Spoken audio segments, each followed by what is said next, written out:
18th. Yes.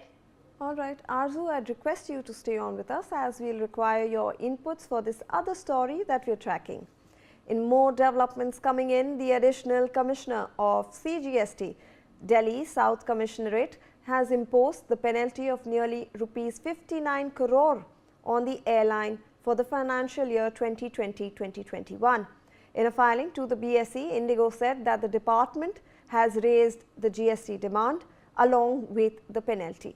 Indigo further added that the company believes that the order passed by the authorities is erroneous. Further, the company believes that it has a strong case on merits backed by advice from external tax advisors, and that the company will accordingly contest the same before the appropriate authority. So, Arzu, another setback for Indigo. Please take us through the details of this.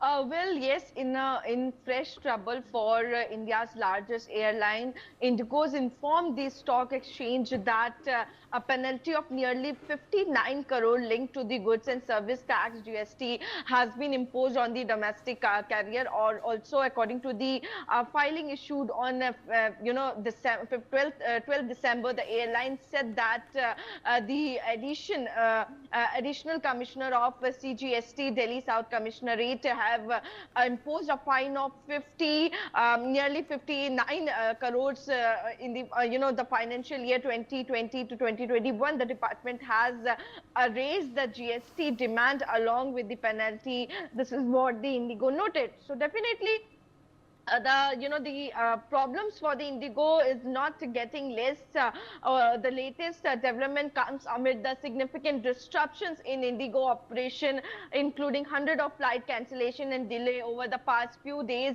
preliminary due to the crew shortage and various other factors. So this remains to be seen what step now Indigo is going to take, because now Indigo faces 59 crore GST link penalty. Yes.